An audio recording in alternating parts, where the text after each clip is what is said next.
औज़ुबिल्लाहिमिनश्शैतानिर्रजीम बिस्मिल्लाहिर्रहमानिर्रहीम। अस्सलाम वालेकुम dear aspirants, welcome back to the learners groups. यहाँ हम सिर्फ थ्योरी नहीं पढ़ते बल्कि CSS के एग्ज़ाम को क्रैक करना सीखते हैं।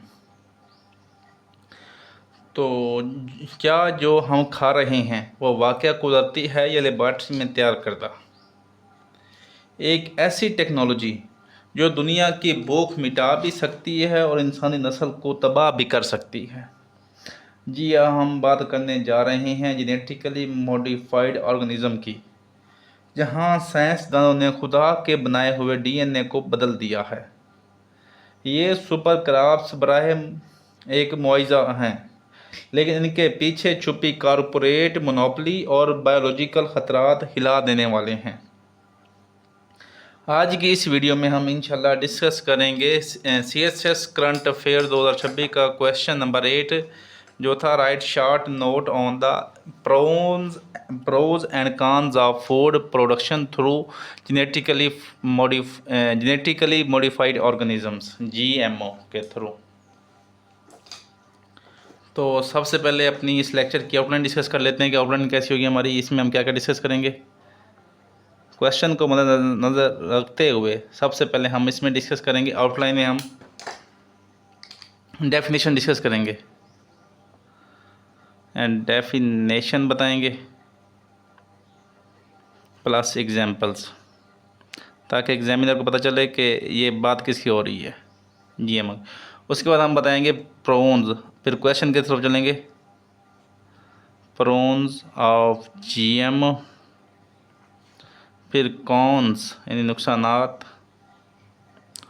Of GMO। क्रिटिकल एनालिसिस होता है पॉजिटिव और नेगेटिव बताना, वो दोनों पॉजिटिव नेगेटिव उसने क्वेश्चन में पूछने तो ये डिस्कस हो जाएंगे। एंड पे हम बताएंगे कंक्लूजन्स।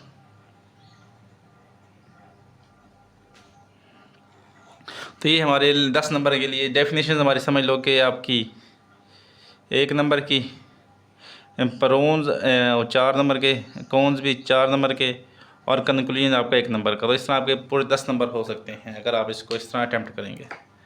तो अगर आप हमारे चैनल पर न्यू हैं तो हमारे channel the runner group for CSS PMS preparation को सब्सक्राइब कर लें, और हमारी वीडियो अगर आपको पसंद आए तो इसको लाइक करें और अपने उन दोस्तों के साथ शेयर करें जो CSS या PMS की तैयारी कर रहे हैं, और ख़ास तौर पर उनके साथ जो पास्ट पेपर्स की डिटेल में लेक्चर देखना चाहते हैं कि किस तरह पेपर अटैम्प्ट करना है। तो वीडियो स्टार्ट करते हैं अपना। सबसे पहले डेफिनेशन आप डिस्कस करते हैं। डेफिनेशंस स्टार्ट करते हैं डेफिनेशन से। डेफिनेशन जो है मैं लिखता नहीं बल्कि आप उसको नोट डाउन खुद करेंगे। वो कहता है कि a genetically modified organism is any plant, animal और micro organisms whose genetic material यानी DNA has been altered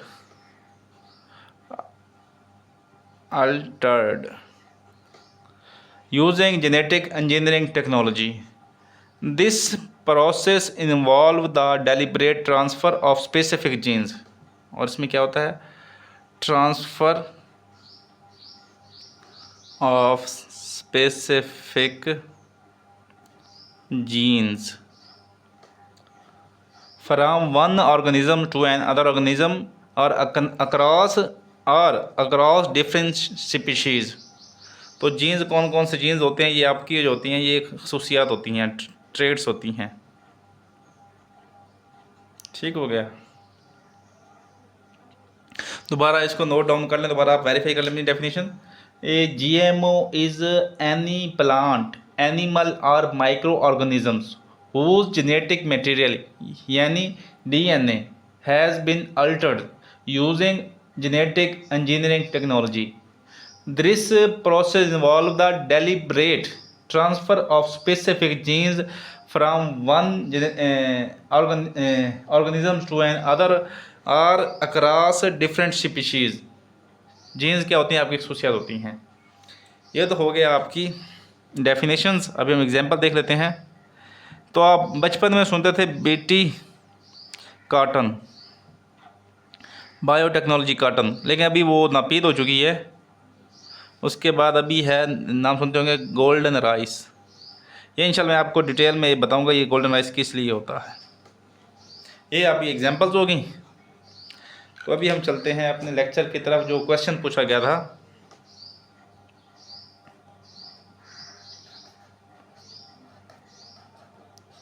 pros of genetically modified organisms.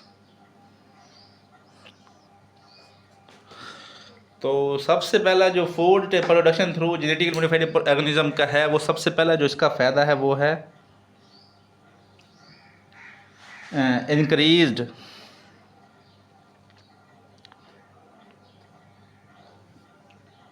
Agricultural productivity.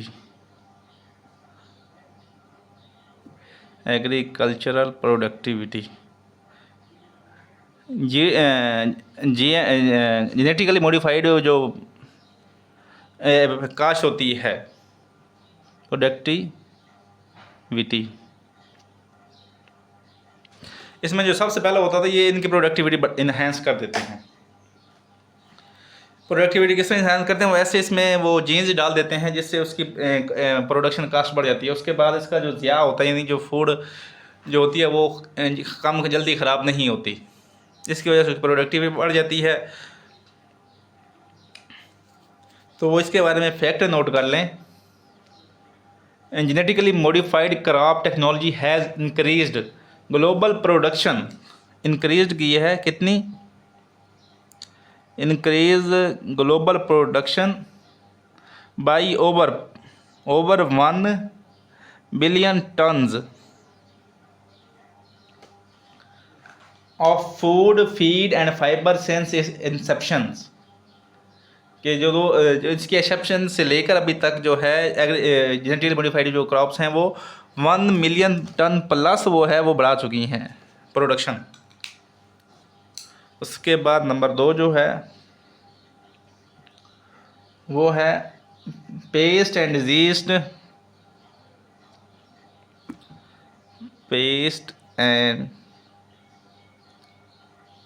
Disease resistance.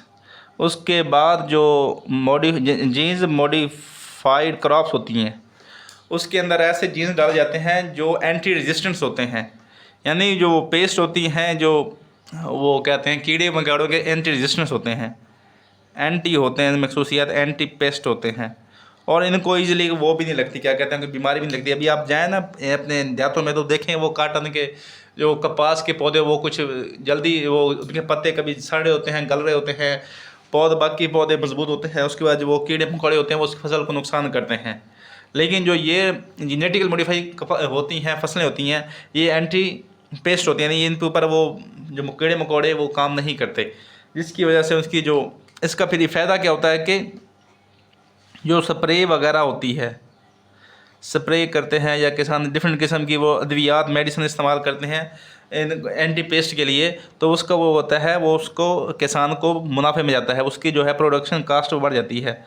जब ये नहीं होती तो उसकी वजह से प्रोडक्शन कास्ट जो होती है, कास्ट ऑफ प्रोडक्शन कास्ट जो होती है वो कम हो जाती है। ठीक हो गया, इससे उसका मुनाफा होता है। तो इसका फैक्ट नोट कर लें जो दिया है IS ट्रिपल ए ने दिया है। The adoption of insect resistance GM genetically modified crops has reduce global pesticide application के पेस्टिसाइड जो ग्लोबल जो कितना कम कर दिया है, वो कर दिया है 740 मिलियन kg जो है पेस्टिसाइड जो है उसको वो कम कर दिया है, एप्लीकेशन को है वो रिड्यूस कर दिया, यानी इतना ज़्यादा वो इस्तेमाल होता था, इतना जो इसकी वजह से ये वो कम हो गया है।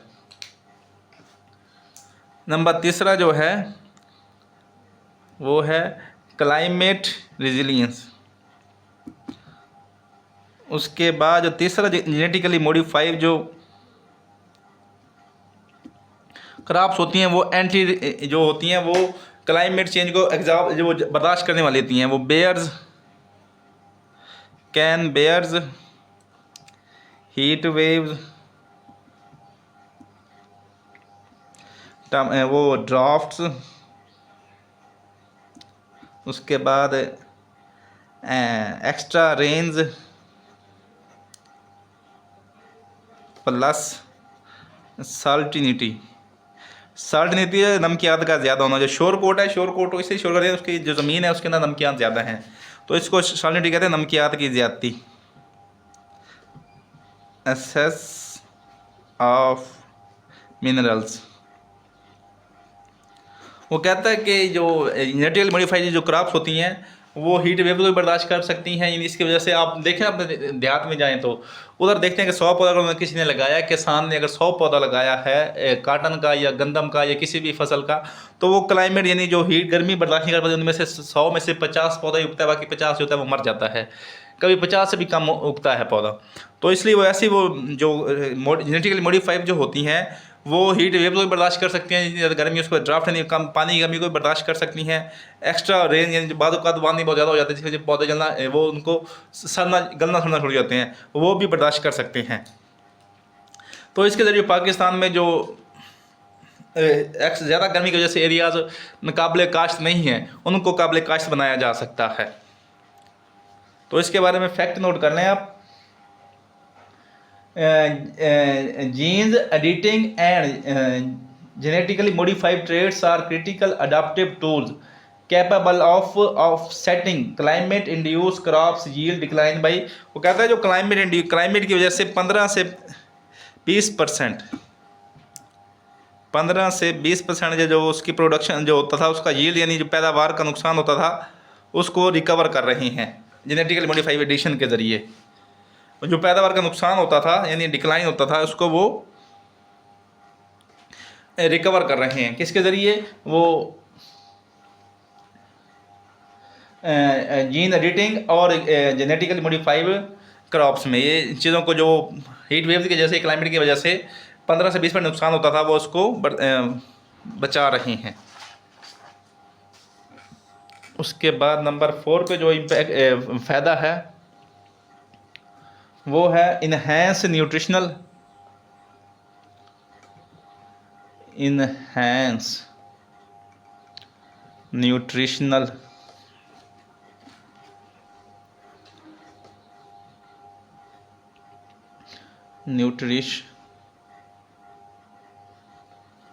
वैल्यू। उसके बाद जो जेनेटिकली मॉडिफाइड जो क्रॉप्स हैं वो सिर्फ प्रोडक्शन ही नहीं बनाती बल्कि आपकी जो न्यूट्रिशनल वैल्यू है विटामिन वगैरह उसको भी बढ़ाती हैं। ठीक है, इससे क्या होता है कि उसकी जो वैल्यू है बढ़ जाती है। इसके वो एग्जांपल है कि जो सबसे ज़्यादा जो वो होती है ताकत होती है वो कहते हैं विटामिन और मिनरल होते हैं, वो होते हैं विटामिन पर मिनरल वो होते हैं ब्रेड में वीट में होते हैं। लेकिन अभी वो ऐसे चावल बना रहे हैं जिसके ज़रिए इनको पूरा किया जा सके, राइस बना रहे हैं ऐसे कि जिनको ये चीज़ पूरी किया जा सके। इसकी जो एग्जांपल है वो अभी उन्होंने कहा जो प्रॉपर वो कहते हैं कि किसी में कोई विटामिन की डेफिशिएंसी है तो उसको पूरा करने के लिए वो स्पेशल किस्म की क्रॉप्स प्रयोग कर रहे हैं। इसकी वजह मिसाल है गोल्डन राइस। जो गोल्डन राइस है ये सिर्फ विटामिन डी की डेफिशिएंसी को पूरा करने के लिए पैदा किए जा रहे हैं। विटामिन ए की डेफिशिएंसी को पूरा करेंगे।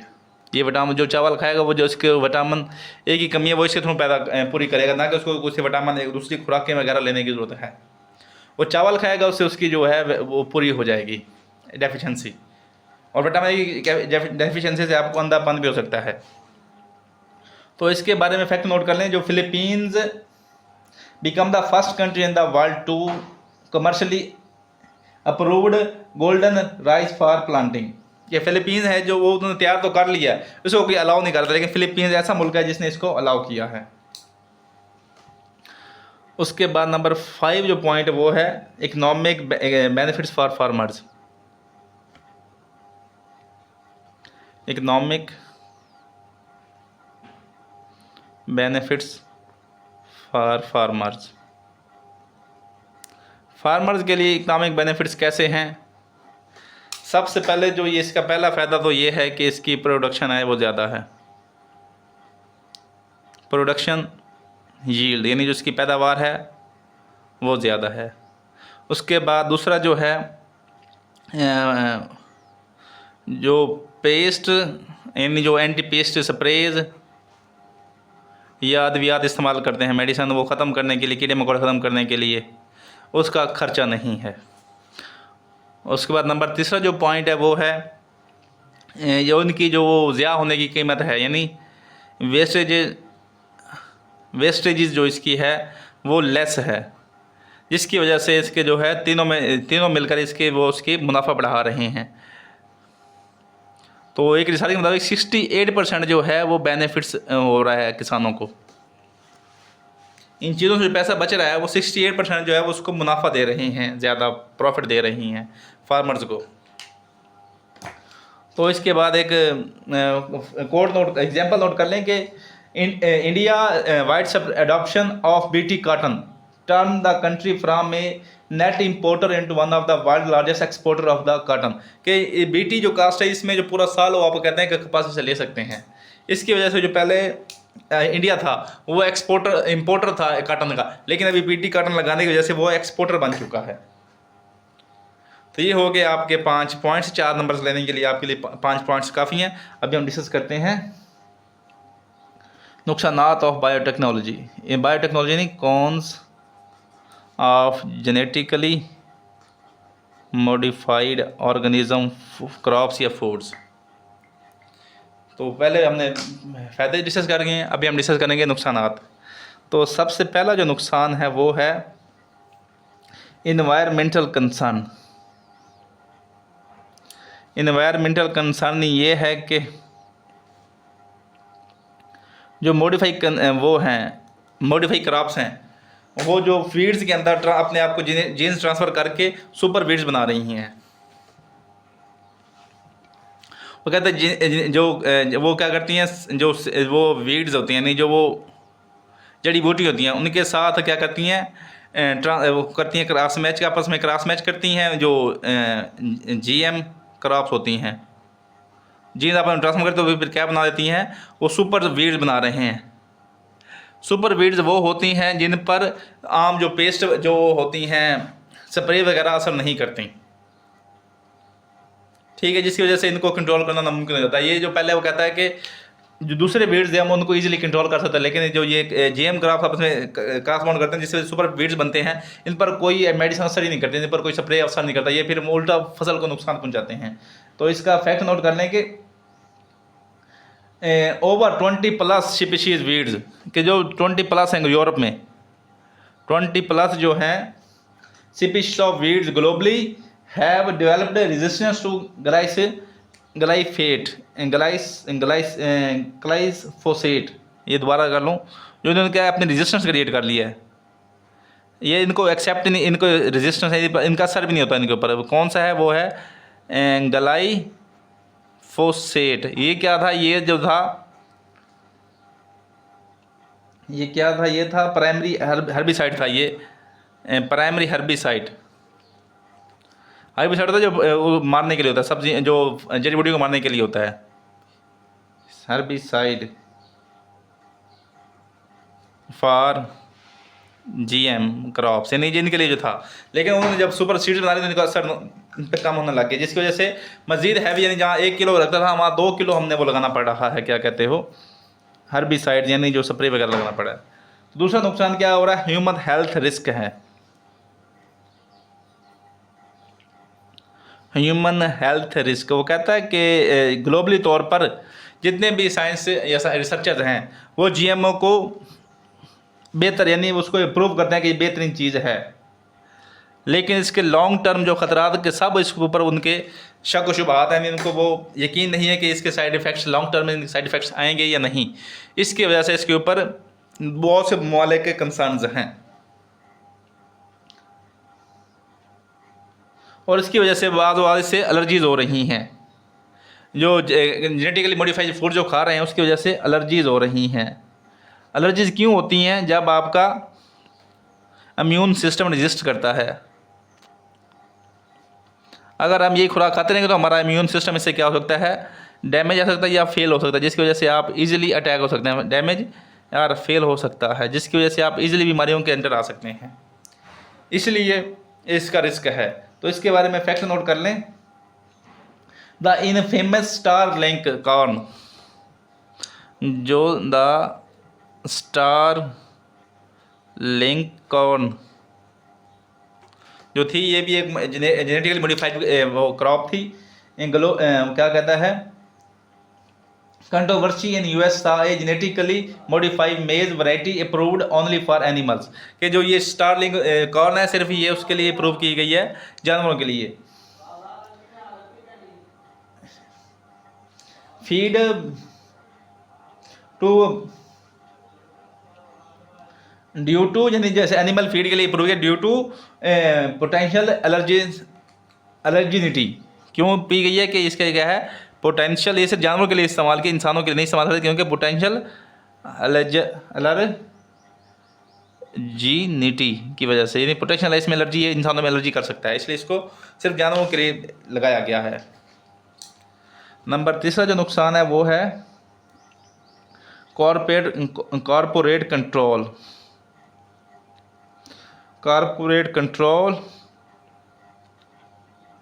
And seed monopoly.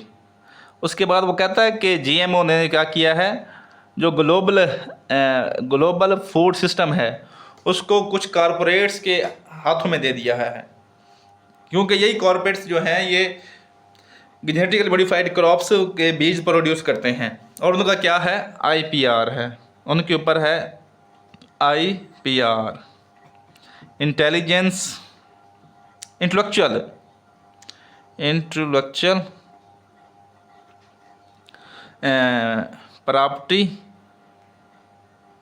Property rights, कि इनके ऊपर राइट्स है कि ये बीज यही पैदा कर सकते हैं, ठीक है, इनकी इनके ऊपर मोनोपोली है कि यही से बीड इनके साथ से यही बीड सीड बना सकते हैं और कोई कंपनी सीड नहीं बना सकती। तो उसके बाद अगर किसान ये जितना मर्जी क्या कहते हैं जितना मर्जी महंगे बीज कर दें, किसान तो इनका आदि चुका होगा, तो फिर ये उसको जितना मर्जी महंगा करें तो ये इंसान इसके ऊपर लेने का रहेगा। इसलिए जो है इसकी जो है डिफरेंट किस्म की कॉर्पोरेट की वो है मोनोपोली पैदा हो गई है, इसलिए इसके खिलाफ इसका ये भी नुकसान है। नंबर 4 जो है इसका नुकसान वो है, बल्कि इसके बारे में आप कोटेशन नोट करें, कॉर्पोरेट कंट्रोल के बारे में कोटेशन नोट करें आप, ये हेनरी किसिंजर ने कही है, control the oil and you control the Nations. इस सीड के बारे में कंट्रोल के उसके बारे में कहें कि control the oil and you control the nations, and control the food you control the people, control the food and you control the peoples. ये कॉर्पोरेट अगर वो इस सीड्स को यानी फूड को कंट्रोल करते हैं तो ये पूरी पीपल को कंट्रोल कर सकते हैं, कॉर्पोरेट अपने मुताबिक इनको चला सकते हैं, तो इसलिए ये इसका नुकसान है। नंबर 4 जो इसका नुकसान है वो है एथिकल एंड रिलीजियस कंसर्न्स, कि बहुत से एथिकल ये है कि इंसान अल्लाह ताला ने जिस इंसान को अपना डीएनए दिया है वो उसकी बेहतरीन खसूसियत है, लेकिन जिन्होंने जेनेटिकली चेंज किया है तो इसकी वजह से लोग समझते हैं कि इन्होंने खुदा की बनाई हुई चीज़ में तब्दीली की है, इसलिए वो इसको यानी अपने मज़हब के खिलाफ समझते हैं, जिसकी वजह से उनके अंदर जेनेटिकली मॉडिफाइड क्रॉप्स या जो भी चीज़ एनिमल है, प्लांट है या ऑर्गेनिज्म है उसके अंदर उसके लिए नफरत रखते हैं या उसके लिए रेजिस्टेंस रखते हैं। तो इसलिए वो कहता है कि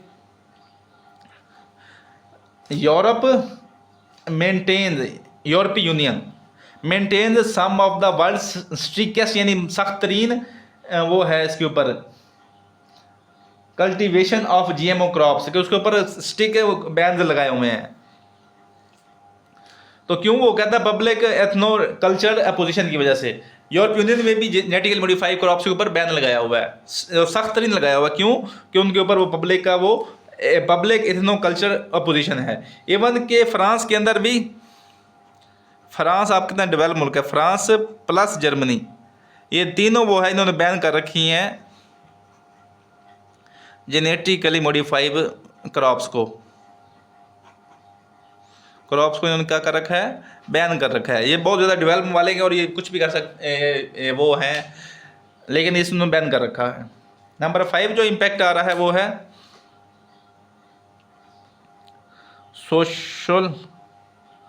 सोशो इकोनॉमिक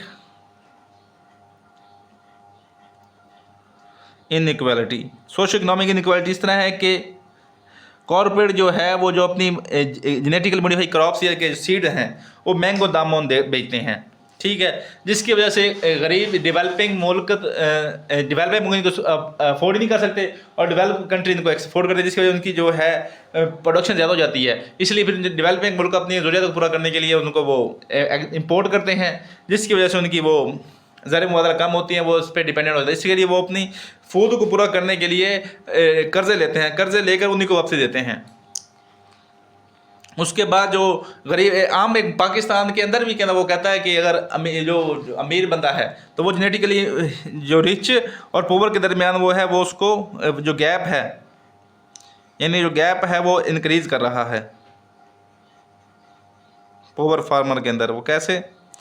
वो कहता है कि गरीब जो रिच बंदा है उसने तो जेनेटिकली मॉडिफाइड क्रॉप्स ले ली हैं, वो एक एकड़ से बहुत ज़्यादा वो कहते हैं कि वो अपनी यील्ड यानी पैदावार ले रहा है, लेकिन गरीब बंदे के पास तो पैसे नहीं है कि वो ले सके, इसलिए उसके पास वो प्रोडक्शन भी कम हो रही है। तो वो अमीर बंदा इससे मजीद प्रोडक्शन बेच के मजीद पैसे कमाएगा, गरीब वहीं का वहीं रहेगा। तो ये इसके अंदर जो फासला है इसको कहते हैं गैप, वो मजीद बढ़ा रहा है, सोशल इकोनॉमिक इनइक्वालिटी प्रोड्यूस कर रहा है। ये हो गए आपके 5 फ़ायदे और 5 नुकसान। तो ये आपका सवाल मुकम्मल हुआ। अभी हम करते हैं कंक्लूजन्स। कंक्लूजन्स ये है कि जेनेटिकली मैंने आपको पहले भी अपनी पहले वीडियो में बता चुका हूँ कि आपका कंक्लूजन हमेशा बैलेंस और वे फॉरवर्ड होना चाहिए। तो इसी को मैंने आपका कंक्लूजन बनाया है कि जेनेटिकली मॉडिफाई जो है ग़िज़ाई किल्लत और मौसमी तब्दीली के चैलेंज का एक ताकतवर हल फराहम करता है। जेनेटिकली मॉडिफाइड जो क्रॉप्स हैं फूड के लिए, वो ग़िज़ाई किल्लत और मौसमियाती क्लाइमेट चेंज के चैलेंजेस का एक ताकतवर हल फराहम करता है। लेकिन इसके साथ कॉर्पोरेट मोनोपोली और सोशल इनइक्वालिटी के जो खदशात हैं, यानी जो नुकसान हैं, वो भी सब पे नुमायाँ हैं। तो इस तनाजुर में एक ऐसा बैलेंस रेगुलेटरी फ्रेमवर्क बनाना चाहिए जो इसको काम करे। उसके बाद ट्रांसपेरेंट साइंस रिसर्च होनी चाहिए, ट्रांसपेरेंट साइंस रिसर्च होनी चाहिए, और उसके बाद पब्लिक अवेयरनेस होनी चाहिए कि ये सिस्टम किस तरह काम कर रहा है। तो मैं उम्मीद करता हूँ कि आपको मेरा कंक्लूजन भी पसंद आया होगा, वीडियो भी पसंद आई होगी। अगर पसंद आए इसको लाइक करें, दोस्तों के साथ शेयर करें। वीडियो देखने के लिए शुक्रिया। वस्सलाम।